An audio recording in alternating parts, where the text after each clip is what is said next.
Managing your item loadout and also creating the perfect item loadout is one of the easiest things to do in Monster Hunter Wilds.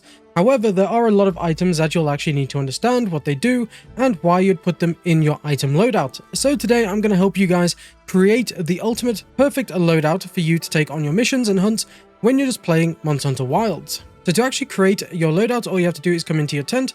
On the item menu, you can then go to transfer items. Click on item pouch, and this is where you'll see your item pouch. As you can see, I've already started creating one here. And the first things you actually want to put in are these. You've got the power charm and your armor charm. Now, if you're unfamiliar with these are items that just by having in your inventory will actually give you buffs. So for example, the power charm will give you +6 attack damage, and the armor charm will give you +12 defense. Now, to actually get the armor charm, you'll unlock a side quest when you meet Cobb and Rex later on in high rank, and you'll get a quest called Secure Wounded Hollow, where you'll have to hunt down 2 Hirabamis, and then once you've done that quest, you will then be given the armor charm. Now, when it comes to the power charm, you'll also get another quest from Rex, but this time it's called as Gatekeeper, and this will require you to hunt down 2 Adurakans in the Wounded Hollow. Once you've done that, you will then be given the power charm. So we're going to just make sure those go in. Now, it doesn't really matter where you place these as of yet. We'll explain moving things around and making your life a bit easier shortly. Now, next we're going to require some healing items. Now, this is where some people will take max potions, because max potions are pretty good because they restore your health and maximize the size of your health gauge fully. So they're pretty essential to playing Monster Hunter. There are also ancient potions which do exactly the same thing as max potions. However, they also affect your stamina gauge here, which is just really cool. However, these are harder to come by, so you can stick some max potions in there. We'll then obviously go and equip 10 mega potions as well. We're going to leave the normal potions because these are literally just a crafting resource for our mega potions. Then of course, for a lot of newer players, if you're planning on capturing the monster because you're farming parts, you'll want to take a pitfall trap or a shark trap. It really doesn't matter which one. Obviously, as well, if you're going on the hunt, you can obviously take some large barrel bombs or a mega barrel bomb. Again, it really doesn't matter. It's up to personal preference with that because the monster will go to sleep at the end of a hunt, and you can then put down these barrel bombs to do a high amount of damage. So we'll just stick that in our inventory for now. Then, of course, if you're preparing for a monster hunt, you might want to take some flash pods, some screamer pods, and even dung pods or large dung pods. Luring pods, I don't think so much, but dung pods are very helpful if you're going against monsters in packs. For example, the Alpha Doshiguma usually has 2 Doshigumas next to it, and of course the Yian Kutkut also likes to group up, and including the Kongalala as well. So if you're finding monsters that are grouping up, you can then just use like a large dung pod to then cause all the monsters to flee.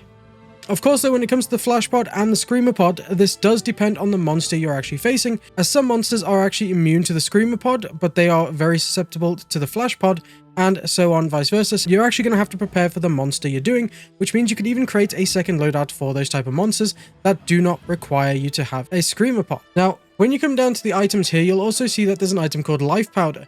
Now, this is especially useful if you're actually playing multiplayer, because this will then produce a healing cloud when you drop it. So you'll essentially use the item and you'll drop some like powder on the floor, and it'll create an area of healing for you and any of your allies.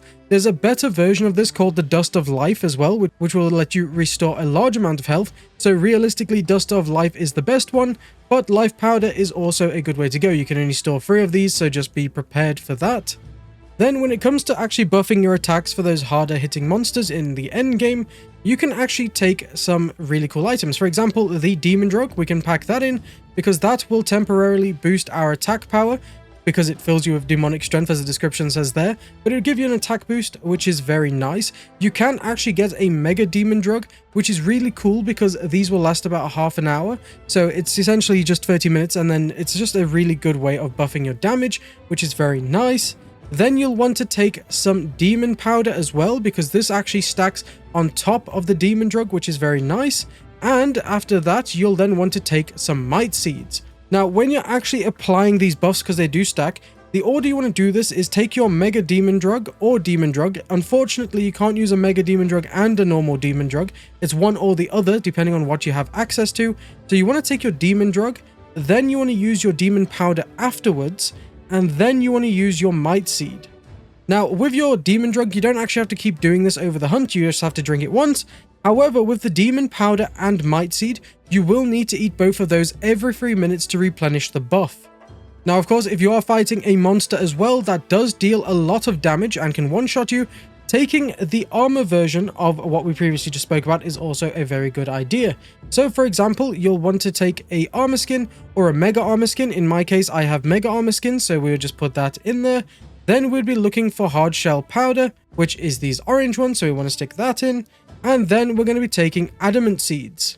Now, again, with the same case, mega armor skin and just a regular armor skin do not stack on top of each other, so it's one or the other. But you'll take that first. You'll then use your hard shell powder and then eat the adamant seed in that order. Now again, the hard shell powder and the adamant seed will need to be replenished every 3 minutes, but your mega armor skin or armor skin will not. So just be aware of that. It works in exactly the same way as the demon drugs and the demon powder and might seed. Now next, if you're going against enemies that will give you a lot of blights, then taking a nullberry is very good because you can stack 10 of these and it's just essentially very good. There are other items that will also cure you of blights, but nullberries are very common in the wild, so using these are actually one of the best methods to use. Now, taking a cleanser may not be a bad idea either. If you are going against a monster that can put you in webbing or actually freeze your feet like Jin Jihad, for example, taking a cleanser is also a good shout for those status cleanse. Of course, like I said, you can take a deodorant instead of the nullberry because this cures blight, but there are some examples for you there. Now again, when it comes to cleansing, if you're fighting a monster that will also poison you, you want to make sure you have some antidotes. You cannot leave the antidotes behind because poison does mess you up quite badly in this game. Then, if you're going into the hot climates or the cold climates, you'll then need to take a cool drink or a hot drink. I recommend not actually taking these unless you know you're going to be in a long hunt, because you can find a lot of cold mantle and hot mantle bugs, I think that's what they're called, on the walls. You'll literally see them. They're like little orange beetles and blue beetles, and you essentially just use your slinger to grab them and then eat them, and they apply the same buff as your cool drink and hot drink. Now, if you have an abundance of these, feel free to take them. It really doesn't matter, because they're basically just going to be helping you on the general purpose for the weather. Now, of course, as well, when it comes to crafting items, you can bring any crafting items you may need for a hunt to create more of these more common items. For example, we have the life powder, which only allows us to take 3 life powders in a hunt with us. Now, it's very easy to fast travel back to a camp during a hunt and just refill your supplies, so I feel like taking ingredients to craft on the go isn't really that much of a necessity in Monster Hunter Wilds. Now, another suggestion for a lot of new players is to always take rations as well, because what you'll notice is when you've made a meal in Monster Hunter Wild, your health gauge and your stamina gauge will be completely full. Now, while you're playing through the game, you'll still have your food buff, but you might notice that your stamina bar is actually draining. And this is because your character is actually hungry in the game, even though you've had food like about half an hour ago. So what you want to do is make sure you have some rations as well, because if you eat these rations, you will then be able to fill your stamina bar. Every time you eat a ration, your stamina bar goes up. So it's just a very nice way of keeping your stamina full even after you've had a meal. And you get 10 of these in one loadout, so you're going to be fine even if your stamina is running low. Now, you can take some well done steaks as well, because this will restore your health and stamina and will give you boosts to your max gauges, which is very nice.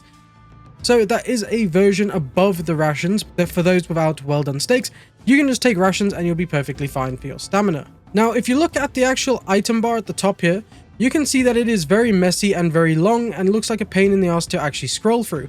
Well, you might notice here that our whetstone, throwing knife, and paint pot have these little red symbols on them compared to something like our capture net, which is a white symbol. Now, what this means is that these items are hidden. So I'm using the bow, so I do not need a whetstone in my inventory. I don't really like the paint pod, so I'm going to hide that. And I don't use the throwing knife, so I'm going to hide that. This then means that when we go back into the full game, when we come out of the tent and we go into our item pouch, you can now see that we have the first row, which is our portable barbecue grill and the capture net and stuff like that. But on the left hand side, you can't see the throwing knife or anything that we just hid, which is very nice. If there's anything useless to you, you can then just kind of hide it. Now, if we go back into the inventory slots here, we can then actually organize this in a nice way. So let's say we want to then give our buffs first. So we already know that we need to take the demon drug first and then our demon powder. So what we can do is press square to rearrange. And then if we move it sideways, you can see here that it'll go right next to the demon drug. However, if we press square again and then R1, we can then move these sideways. So you can see we can put it on top and we can start to create ourselves some columns. So as you can see there, this is now our attack buffing column. So we now have demon drug, Demon Powder, and Might Seed in that order because we know that's the order we should take them. So we can then hold square to rearrange the stack completely and move this into the first slot. Now just be aware though, when you're rearranging your squares, whatever you want first should be at the top of the column, and whatever you want second and third should be lower. So obviously in the order of our buffs, we want Demon Drug, Demon Powder, then Might Seed. And as you see here, once we come out of the tent again, if we hold the item pouch button, you can then see in the bottom right that we'll go to Demon Drug, Demon Powder, Might Seed in that exact order, which is very nice. Now I'm going to quickly make some arrangements here quickly just to give you an example. We can then put this to the end because things like this are not very necessary near the end. Now if you are going to do an order of items, what I would recommend is actually going about it this way. So what you want to do is make sure your buffs come first and second, just like this. So we're going to move this over to the side.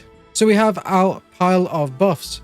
We're then going to move the armor charm and the power charm to a row where it's actually hidden. So we won't be able to see this row at all, which is very nice, just to conserve on space. After our buffs, I'm going to place our mantles as well, because taking your mantles is one of the best things you can do in the game. So you'll always have the ghillie mantle equipped. However, for example, for me, I have the corrupted mantle in the second mantle slot. You will have whatever other mantles you've unlocked or chosen for this slot, which you do in your equipment screen where you choose your armor and weapons. Now, usually before the mantles, I would actually recommend you taking your heals. So we can put some heals there. We've got that, our max potion, and our mega potion. Now, after we've done our mantles, we can then start to take some of our cleansing items. So here you got our Nullberry for blights, we have our poison cures, and we have our cleansing as well for any situation in a fight. Now, I am going to hide the dung pod because I just think that one is a little bit unnecessary. We'll take the screamer pod as well and stick that in the same column as our dung pods. So you can see now we have a full pod column. So here we'll be able to access our dung pods, screamer pods, and flash pods very easily. We can then create a column for our traps as well, which is just very nice. We have our mega barrel bomb and our large barrel bomb. Just for the sake of going up, I'm going to do that. We also then going to have consumables, which we'll place in that order. And that's pretty much a very neat loadout. Now, obviously, for general purposes, while playing through the game, this loadout is fantastic because you literally have something for everything in the game. However, there are going to be times where you want to customize this a bit further for exact monsters. For example, if I plan on just farming a monster without capturing it, we're not going to need the traps really, we can remove those. If I'm playing against a monster that is resistant to screamer pods, I'm not going to need the screamer pods, so I can hide those. If I'm not playing against a monster that will poison me, I don't need to take antidote, so why do I need to take that? You don't. The same with cleansing. If I'm not being frozen or getting hit by webs, I don't need a cleanser, and a Nullberry will be fine because it's probably just a blight. Now again, if you're not playing in multiplayer, you don't even need the life powder, for example. However, keeping a nice little loadout like this is perfect for a general purpose loadout when you're playing the game. Now, what you need to do after you've actually created your loadout and perfectly made it like this, you want to press L3, and you'll see there at the bottom, if you're not on PlayStation, you can then just press L3 to manage loadouts or any other button. Then come over to your loadout and you'll see you have 3 different loadouts. Now these ones are just preset. You can hover over loadout 1, press triangle or whatever button it is to manage the loadout, and then click register loadout and say yes. This will then save your loadout perfectly. Now when you come to your item pouch, you can then go back into manage loadout. You can then click on use loadout and say use this loadout, and it will completely give you the loadout you've just created. You always need to make sure that you're saving loadouts in the game, otherwise you will lose them and you do not want to do that. Now you can even take this a step further and actually create yourself a radial menu as well, which will help you in the game. So for example, in the first slot, we can take something like our max potion, our mega potion, and even our life powder as well, which is going to be cool.